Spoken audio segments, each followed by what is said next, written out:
Good evening. It's Thursday, May 19th, 2016. This is the monthly meeting of the Beech Grove Redevelopment Commission. I'm the president, Don Webb, and we'll first start with last month's minutes. If there are any questions, corrections, or additions to the minutes. If not, I would ask for a motion to approve the minutes. Motion. Second. All in favor? Aye. Aye. Okay, the minutes were approved and will be filed, or were filed, I should say. This month we have a bills for $3,791.75. Tim, $225. It's Tim Showalter, he's the one who does the videotaping. Crossroads Engineer, $662.50. Jeff Peters, $2,009. Lewis Caps, $884, and the Beech Grove Sewer Works, $1125. What's Jeff Peters? Financial guy? He does the reports. We had the, Okay. You have to do TIF management. yeah, that was what, I couldn't think of what it was. That was due in March, right? Okay. April. April, yeah, it was early April. And then we got another one coming up in July, and then we have a fall one. So there's like 3 reports that have to be filed, and he handles all that. So if there are no questions, I'd ask for a motion to approve the bills. So moved. Second, Second. all in favor? Aye. If you'll sign, Mac. And so the next order of business will be, Dr. Kaiser's come a couple of times to talk to us about improving the safety of people leaving and going to the school at High Hornet Park. Thank you. And they are acquiring a road and going to build a road to relieve traffic. That traffic will be able to exit out onto Elmwood and Emerson, and it should make life safer and better at our school system. And he came to us originally, I think in February, or it was March, maybe March, and then in April to ask for money, $50,000 to be exact, to help in the construction of this. And I'll let Dr. Kaiser speak now on it if he'd like. Thank you very much. I provided you the engineer estimates for this project. We actually open bids tomorrow at 11 a.m., so we'll have firmer numbers. But as you can see, as you read through it, there's a lot of detail to it. It's basically taking a grass area and turning it into a road. And what's exciting about this, it's not only an advantage for our students and our staff, but it's another way to enter onto the campus. So if you know where the Kentucky Fried Chicken is, you go in that way, then the road kind of goes right or goes left and goes back, kind of a dead end, and this will allow it to curve and actually connect to Hornet Park. And with all the traffic we have there in the morning and the afternoon, it'll be huge, because our plan is to send all that traffic to the south, which will relieve the huge congestion with kids and parents from the high school. So we've been working on this for well over a year, and we appreciate the support. This will be a city road. I mean, this is not a Beech Grove City Schools road. It'll be open to the public. Probably the only time we may change the direction, if we have band practice, we'll kind of block it off and send them in front of Hornet Park. But again, it'll be an access for people throughout the entire community to use, coming and going on our campus. Hopefully not a cut through to get to Churchman, but we think it's going to improve the safety for our kids and really enhance the whole access in and out of the area. So I'm open to any questions you might have. The bids, the quotes are, this has changed a little bit up, then down, but we're optimistic. We have quite a few bidders tomorrow that have got the information, and so we'll know more tomorrow. But it'll be somewhere in this. It won't vary too much off this, I wouldn't think, at this point in time. Could it go up, or? It could go up. It could go up. Yeah. Okay. And again, the school district will take care of that. The mayor is committing, X amount of dollars to it. So anything over what the mayor commits and your 50,000, we'll take care of that through some funding mechanism that we have.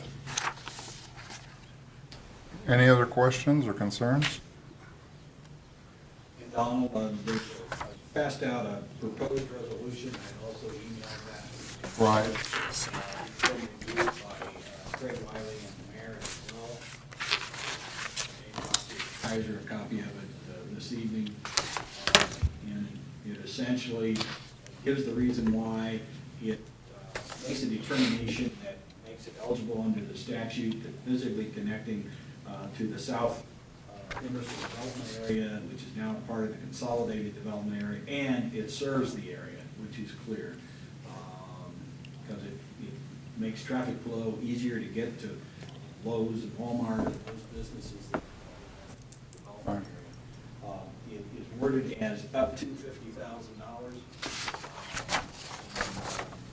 know Dr. Kaiser is asking for the full 50.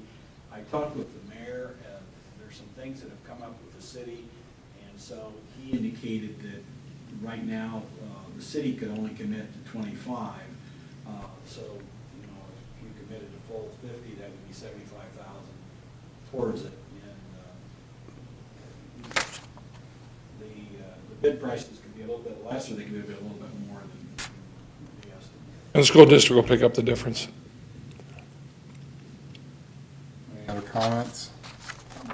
Guess my only comment would be for people who may at some point watch this video is that last year, the RDC did commit $25,000 to the school system for their use because in previous years, back in the late 2000s,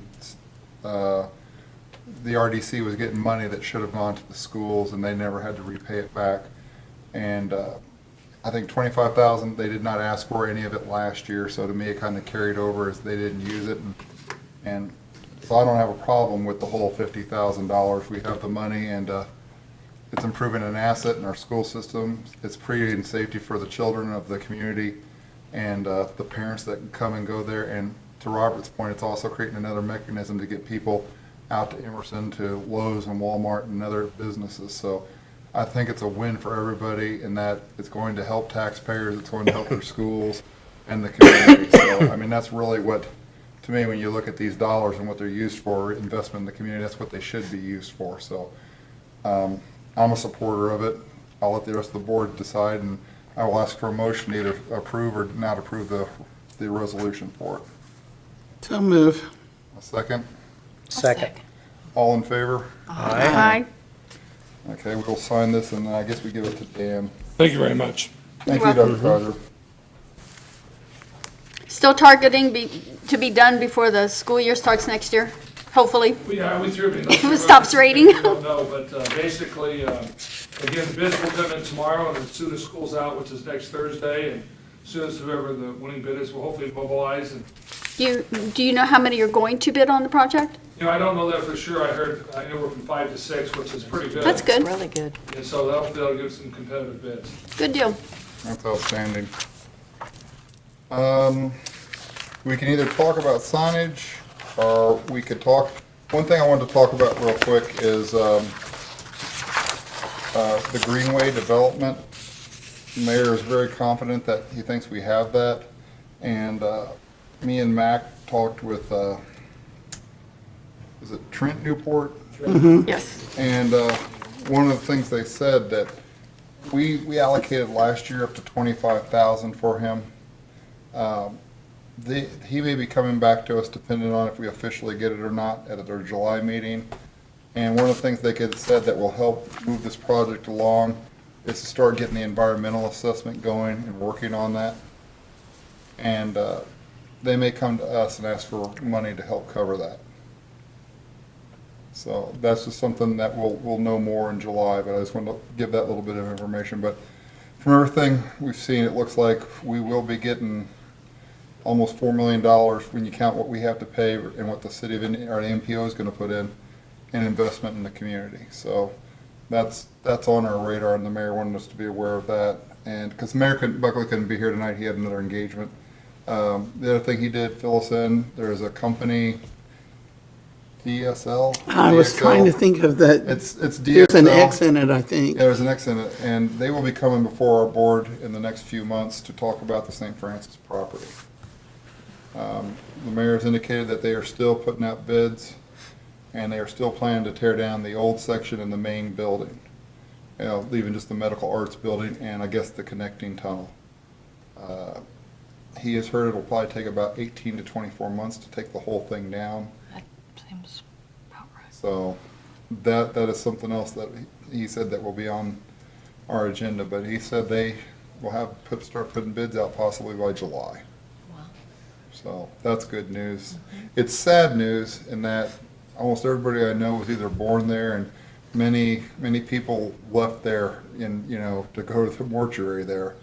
And it's sad when you think about the history of St. Francis in the community, but at least they didn't, they've, from what I understand, they've had opportunities to sell that, and they have not sold it because the people who would have bought it, as we found out with the one company that tried to buy it, we would have probably left it abandoned, bankrupt, and for the city of Beech Grove to figure out. So we've been lucky in that aspect, and that they have been a pretty good corporate neighbor to the city of Beech Grove. So that's basically what we've heard from Mayor Buckley. And with that, I'll hand over the question that was asked, or was going to be asked, about signage for Kathy and Janice to discuss. Well, we had another meeting this past Tuesday, and we had somebody from the state come and talk to us about, once again, grant money. She suggested, first thing we need to do is pick a leader of the group. She suggested it be one of the local business owners. Then we have to create a name, and then we can start planning to ask for grants. She talked more at length about that. It's a long process. This all started because Dennis wanted to maybe make some more stringent guidelines on the signage, like we had talked about, Janice. And from that conversation, it became a committee of pretty much beautifying Main Street. There is no name of the group. There were two business owners, myself representing the RDC, and Angel McKenna, who runs the community center. And Dennis was at the meeting. He actually had to leave, but it's still in the ongoing process. Tammy Hannah was approached about running it because we do want it to be a business owner. She's apprehensive to do so because she's so involved with some businesses that she and her husband own. So as of right now, we do not have a leader, no name. But that's only to create this group that's going to go to try to get money to help fund changing some of this, right? Right, and the signage is part of that change. There would be like 4 committees. There'd be a promotion committee, a design committee. I can't think of the names of the other 2 committees. I don't have any notes with me. So it would be divided into committees, and each committee would have a leader, and then people working under them. Well, I guess my own personal opinion, sometimes too many people spoil the pot, and you've got 14 committees trying to decide what they're going to do, and nobody wants to make a decision. My concern is that we have no criteria still. Now, I think that going after grants is a great idea, but we're still allowing people to come into the city with no criteria, and we're not starting at any point improving anything. It's just Correct. the same thing, and I think we need to at least try to figure out how we can create a starting point for criteria so that the next person that comes in is an example to the people that are coming in what we're looking for. Right. That's my concern. And they know that the RDC had already talked about that at great length. But again, no decisions have been made on that committee, not even a leadership. But I don't think we need to have a committee No, I to don't disagree. approve criteria. Correct. And I think that's sort of where we should come in. Isn't that sort of our job to help create that? Well, the city proper could do that in terms of its compliance office, or it could do that in conjunction with the RDC. The RDC is primarily a funding organization as opposed to a regulatory organization. Right. But certainly the city, the mayor, the common council, and the RDC could work together to say, these are the kind of designs, standards we'd like to see, and facade standards, and as long as it doesn't violate the overall requirements. Right. I think what you're talking about, Janice, is enforcing it would have to be Beech Grove compliance. Right. And then if we want to change the standards or guidelines, it would have to be the city council through a general ordinance read 3 times and passed by the city council, signed by the mayor. Right, I think the way it first started out, though, was us Right. creating the guidelines. right. And then taking that, it and to them. to the city Proposing council. to the- Yes. yeah. And you can go from as basic as you want all the way to as far over into whatever side you want to As go. specific, But yes. Because I don't, Because I'll our tell you, I don't criteria think is it's just really Main lax. Street either. Honestly. No, it's No, not. it's everywhere. I think the most important corridor is not the Main Street corridor. I think it's the Emerson corridor. Emerson's bad too, but there's a lot here that needs to be But fixed, but Emerson's if you worse. look at where the city will make more money and more identity, more people travel on Emerson Avenue, either north or You're south, right. than they do on Main Street. And I mean, to your point, you're right, we do need to get it, and we need to get more enforcement of it. I mean, it's like I was talking to a gentleman about the parks, you know, and that I've heard that the kids are parking in the grass again, and they're not necessarily playing basketball. And I said, it's a matter of time before you start getting more and more kids down there not playing basketball. And I said, you do all these things to promote goodwill in your city and a good image, and then all of a sudden on the news, you read about 3 kids being shot in the Beech Grove Park over a drug deal. And you know, something like that, and all of a sudden, well, it's no different. Prime example, Walmart. You know, we still carry the scar of that. That was a year ago. And it's gonna take even longer. So, I mean, when you work on your image or your brand, you know, of what Beech Grove is, it only takes an incident like that. And I mean, those are the little things. And to your point, Janice, we probably need a compliance officer almost walking up and down Main Street 24/7 and citing these businesses for bad signage that we know there's, like you said, there's signage on there right now that is against Marion County guidelines and against the City of Beech Grove guidelines. We should be citing that and forcing these landlords to start at least cleaning these businesses up. For what, to your point again, for what they charge, we should be getting more enforcement and forcing them to do it. And that's how we're gonna improve it, is you're gonna have to literally take 1 or 2 of them, you're gonna have to literally, basically say, take 1 or 2 of them hostage to get the rest to come along. If they say, you know, Beech Grove, they're gonna start enforcing this, I've gotta fix this, or I wanna sell and get out of here, because I'm not gonna put up with having to fix this business. That's how we're gonna get the turnaround and get things fixed. And I mean, it's too bad, because so many of them have come in here in good faith, thinking that they did what they're supposed to do, because nobody Right. gave them any criteria, so they're, you know, they're kind of an innocent. Well, Well, to- is there a next step then that we can take to move this along to, I mean, we don't come up with the guidelines except as a proposal to the city council, is that correct? Correct. So, do we, I mean, is that our next step then, to start putting down in writing some of, look at the Indianapolis city guidelines, the I'd say ordinances also that, going to a city council meeting and asking that the mayor and the city council address the bad signage through compliance, that we get tough on But compliance. if you've read the Marion County guidelines, they are pretty vague. They're not very restrictive at all. Well, just from being at the meetings, and I think I've only missed one of those meetings, I have the distinct impression that this organization is supposed to be working on that. I mean, but it's, it's going to take some time. I'm not saying they wouldn't appreciate us stepping in and taking over with that. I don't know. Well, the other thing is if you have people on a committee who have a great idea and really want to help the city, but have no idea what sign criteria is, or what it is that creates that, then you're just gonna keep doing this Spinning your because they wheels. don't know. Right. They don't know how to create a sign criteria. or Well, what it perhaps is that we could come exists. up with the guidelines and work together with this committee. And, I mean, we can create the guidelines, take it to the city council, perhaps they can vote on it, and then they can do the fluff stuff, the paint colors for the buildings, the lighting.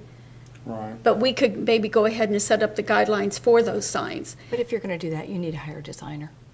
You just Well, don't I'm not want four saying they random won't. people I don't, picking, you know, but that's they part need of to why they hire need grant someone. money, is so they can Sure. afford those things, right? Absolutely. They have to get grant money to, to get a plan set in place, and it has to be very detailed. Mm-hmm. And then that plan goes And towards your trying to point, get a Janice, grant. I think it's just the biggest thing you see is we lack resources.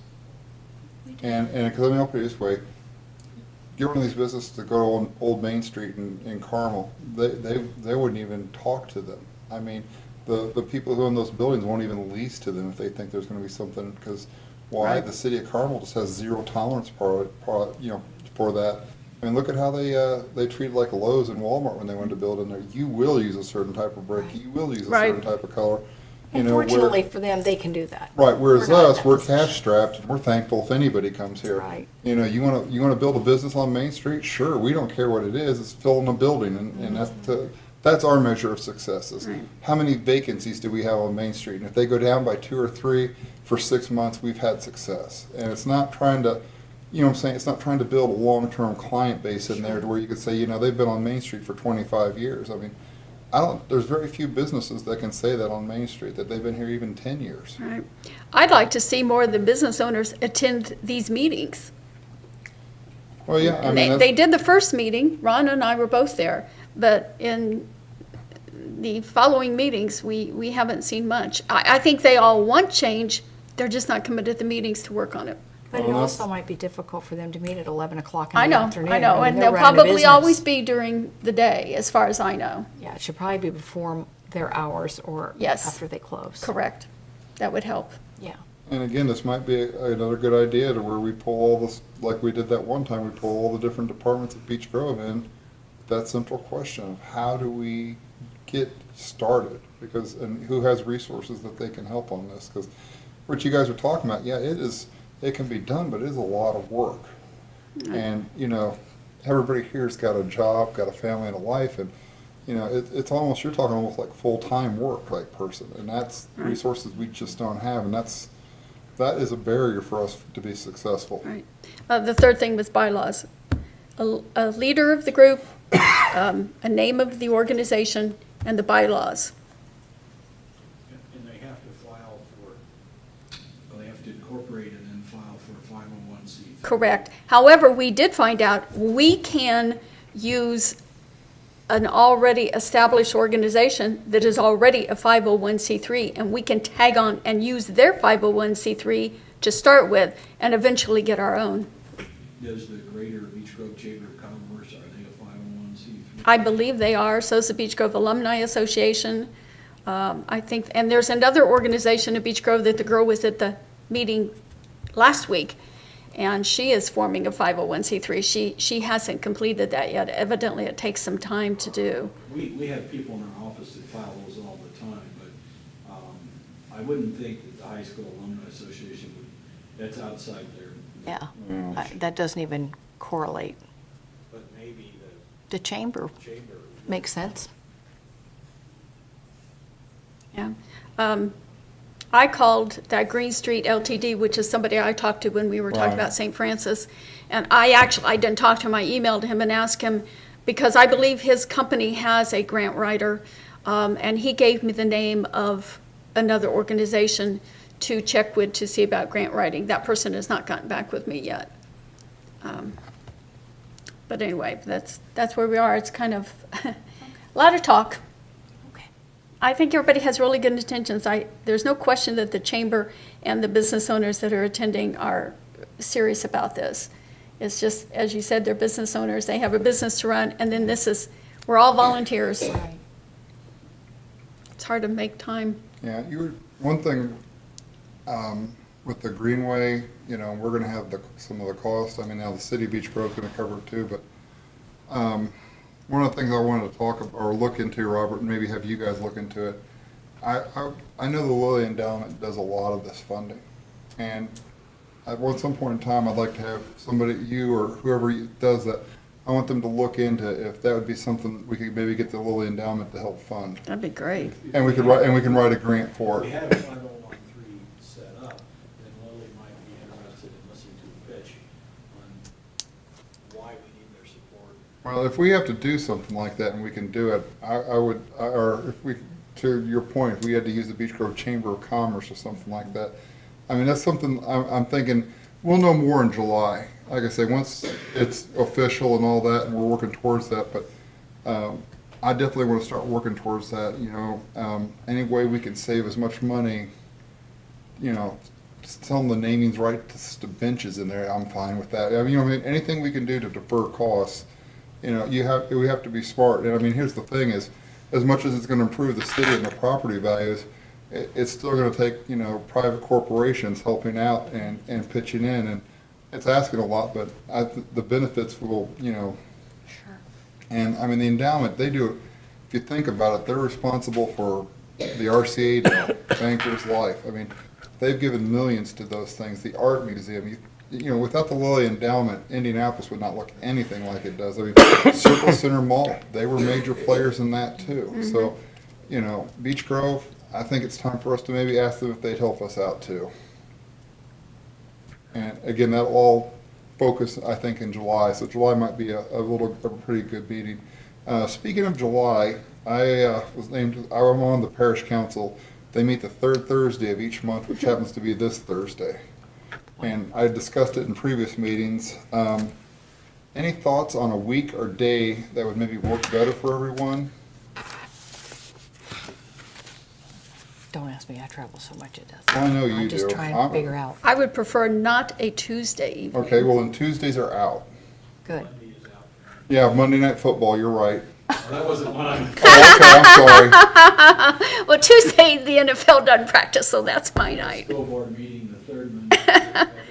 So, If we're sticking with the third, I cannot do Wednesdays, but does it have to be the third week? no, we could do No. the second week. We could do the second Thursday if we, Well, then I have a school board meeting on that Tuesday, and then I have an RDC meeting that Thursday. We could do the first Thursday as far as that goes. Okay. Or we could do the last Thursday. It doesn't matter. Okay. So what do you guys think? I just don't want the second week, I don't care. Second week's out and the third week's And out. no Mondays. And no Mondays. So either the first Thursday of the month or the last Thursday of the month. Last. One for last, two for last. Janice, I don't care. either toss first or up. last? I don't care. What did you Those guys two are say? last. I'll go with them last. Oh, last is Okay, fine. that Last. wins. I'm good, Okay, last so is then we fine. will switch our meetings. I'll let Dan know and all of them know, but I don't have a calendar, but the last Thursday in July will be the next RDC meeting, so I'll send that out and let everybody know, but thank you guys for being willing to do that. Not a problem. I like giving back, even though sometimes it takes a lot of time, it seems like, but there was a need and I The last I Thursday in volunteered July for it. is the 28th. So our next meeting will be on July 28th, and that Okay. works out pretty good. 'cause And I'm sorry, I have a performance in Newcastle that night, so I won't be here. I hate this. Well, you didn't know we were going to change. Yeah. I know, yeah, I'm sorry. That's all But right. yeah, let's go with that. And here's the thing, and if that doesn't work out after we're done with that, or nobody likes it, we can still adjust it. I mean, we can figure it out, but I think for right now, that would be a good thing to do. And I'll have Dan update the website, and Always make it the 4th. that's fine with me too. It's up to you guys. Make it the what? Four, that Like- might be, are there always four? I guess there would be. Yeah, They're probably always, the last- they're always 4. Yeah, there's always. Sometimes they're 5. It's up to you guys. Do you prefer Tuesdays or Thursdays? Well, you said, I can't do it Tuesday. so Tuesday doesn't work for Kathy. The last first Thursday of November is Thanksgiving Day, so if we go with the last, then we won't have a November meeting unless we change it for that month. We can change it for that month. That would be fine with me. Yeah. For that month, we We'll could, just- yeah. Announce it a couple months in I don't care. advance. Just tell me when I need to be here. Thursday, July 28th. July 28th, and we'll go from there. Okay. Okay, so now you know ahead of time I will not be there. Okay, that's fine. So does anybody else have any other business or concerns? Robert, anything? Landfill, anything? Nothing else in the land. No, we haven't, that process that was described, figuring out what's approval was, we have to find a legislator who gets an ordinance through Marion County, City County Council. And before we can do that, there has to be a project in mind and developer. Right, right. And Something that, which Mr. Morehouse was not willing to discuss. he with has you. to have a definite plan, and he also has to be able to prove financial means of carrying out that plan, correct? Yeah, that's I- gonna sit for a while. Yeah, I don't see him coming forward with that, because I mean, when he was here, he was very evasive, and that was just something I didn't care for. Nope. You know, not when you're talking a toxic time bomb and possibly damaging it, leaving us to pay for it, that's not, you know, right. This is the guy that wanted to do the phone thing, right? Was that who we're talking about? The what? What, the guy that came, what was the gentleman talking to us about? What was the, what did he want to owns do? 16 acres of it, and he wanted like the other 16 acres of the city of Beech Grove has. To do, He wouldn't sell. refresh my memory. That was when he was evasive. That was when he was evasive. Now, we had a group before him wanted to put solar panels on it, and that was different, but they wanted like $3 million from the city of Beech Grove to build them, and then they said we could make some of the money back off the profits from selling solar power, which, if you look, there is no profits in solar power. Somebody also told me that IPL or whatever would have the right to not allow them to do that because it would directly compete with them, or I don't know. They No, were they talking have to, about how you IPL couldn't has do to it. buy it. Right. And they They would, highly discourage it because they don't want to buy it, but Well, here's the problem, IPL It's can. not profitable for them, so they don't want to do it. right. Oh, yeah, and IPL through their generators, you know, through now natural gas and before that coal, they were about $1.67 a kilowatt hour, and like the huge solar panels you see out at the airport, they have to pay about $3.50 a kilowatt hour for that. So basically, your tax dollars subsidize them building that, and your light bill has to cover the cost of that. So the only one who really gets screwed in the deal is you, the consumer / taxpayer. So that's why I was never a fan of that. And when the guy wanted like $2.5 million from the city of Beech Grove, you know, me and a couple other people that have talked to it after was like, no, that isn't going to happen. You know, plus what happens again if they're working on that and they crack that cap or do some type of damage. So I wasn't a big fan of that as well. And they would have to have Indiana Utility Regulatory Commission approval, and because that price difference would have to be spread to the consumer ratepayers, not likely that it would ever Right. be approved. As long as the cost of the various methods of producing power are what they are today. Yeah, you noticed they haven't been back either. I thought their plan was a little far-fetched and very expensive because it was based all on subsidies. They were putting almost no capital of their own in it, which, again, to me, that's another huge red flag. You know, it would only make economic sense if the federal government banned high sulfur coal and therefore Right. Relatively inexpensive electricity would disappear, and then Right. solar would become price competitive at that point. Problem is, there's so much natural gas now. That's why IPL switched their Harding Street plant to natural gas. It's actually cheaper than coal for them, and it burns cleaner. You know, there again, fracking new technologies has made that a lot cheaper, so. Well, if anybody doesn't have anything else, we will not be having a meeting in June. We're taking that's our summer break. So if nobody has anything else, I ask we adjourn or make a motion to adjourn until July 28th. I'll make a motion. I second.